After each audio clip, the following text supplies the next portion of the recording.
Chồng Hoa hậu Ngô Mỹ Uyên, giáo sư nổi tiếng ở Ý, hâm mộ và yêu vợ có một, không, hai.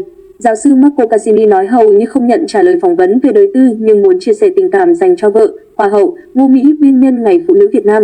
Không chỉ yêu Ngô Mỹ Uyên vì nhan sắc, anh nhớ lần đầu gặp chị Uyên chứ, lý do anh phải lòng chị ấy. Đến nay, tôi vẫn nhớ rất rõ lần đầu gặp Uyên, đó là một khoảnh khắc để lại dấu ấn sâu đậm trong tim tôi. Tuy nhiên, nhan sắc không phải lý do duy nhất tôi yêu cô ấy. Điều thực sự cuốn hút tôi ở Uyên là trí tuệ, lòng nhân hậu và tính cách mạnh mẽ. Uyên có thể đối diện với những vấn đề phức tạp trong cuộc sống một cách nhẹ nhàng và kiên cường cũng là điều tôi yêu cô ấy nhất. Anh nghĩ gì về công việc của Uyên, một người nổi tiếng? Anh có cảm xúc ra sao khi nhìn thấy chị ấy trên sân khấu? Tôi tự hào về bà xã cùng những thành tựu của cô ấy trong sự nghiệp của một người nổi tiếng.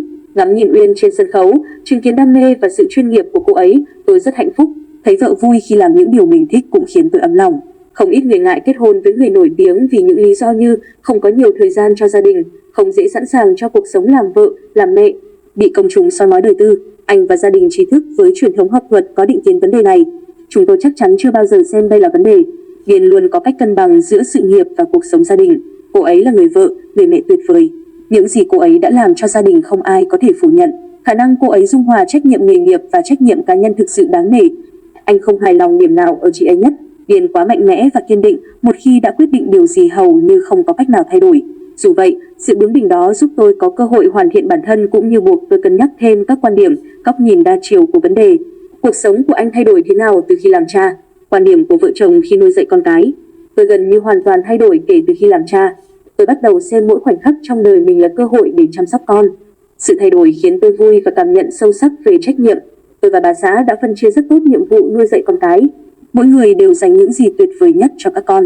Chúng tôi áp dụng phương pháp tiếp cận, giáo dục con cái toàn diện, trách nhiệm và đầy yêu thương, đảm bảo chúng nhận được sự chăm sóc và dìu dắt cẩn trọng nhất từ cha mẹ. Marco Cassini chơi đùa bên hai con gái. Nếu vợ chồng xảy ra tranh cãi, anh thường giải quyết thế nào? Chúng tôi không hay tranh cãi đâu. Dù vậy, ngay cả khi thực sự giận Uyên, tôi cũng chẳng thể giận lâu, có thể nói gần như bay biến ngay lập tức. Dường như chúng tôi khá giống nhau trước những vấn đề trọng đại trong cuộc sống. Vì vậy, những giận hờn nếu có thường là chuyện rất vụn vặt, không đáng kể. Trân trọng 14 năm bên vợ.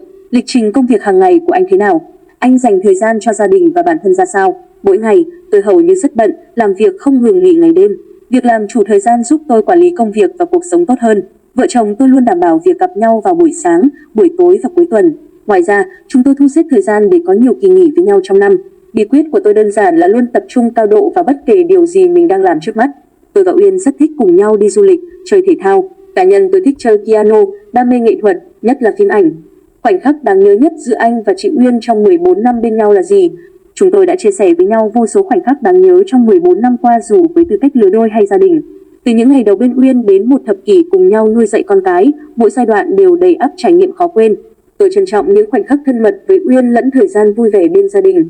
Thú vị là nhiều khoảnh khắc đáng nhớ nhất của chúng tôi đều liên quan đến những chuyến du lịch khi cùng nhau khám phá những địa điểm mới, tiếp cận các nền văn hóa khác nhau và tạo nên bao kỷ niệm bền vững. Chị Uyên từng nói hai con gái, đặc biệt là bé út, có năng khiếu nghệ thuật. Anh nghĩ gì nếu các bé muốn trở thành nghệ sĩ và nổi tiếng như mẹ?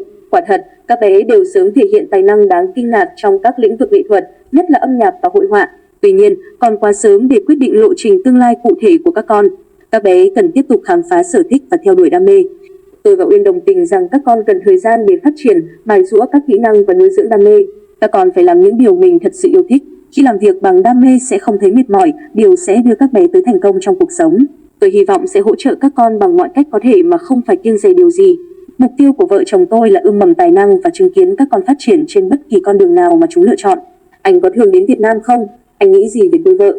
Do Covid-19 gây gián đoạn nhiều kế hoạch, từ khi gặp Uyên đến nay tôi chỉ đến Việt Nam 3 lần. Dù vậy, ngay từ lần đầu tiên, tôi đã yêu đất nước này với nền văn hóa phong phú và tính cách ấm áp của con người Việt Nam. Tôi ấn tượng việc Việt Nam và Italy có nhiều điểm tương đồng trong văn hóa. Cả hai dân tộc đều có sự trân trọng sâu sắc với gia đình, ẩm thực và cộng đồng. Người Việt Nam hiếu khách và chân thành giống người Ý vậy. Những điểm chung này đã khiến trải nghiệm của tôi ở Việt Nam trở nên vô cùng đặc biệt và gần gũi.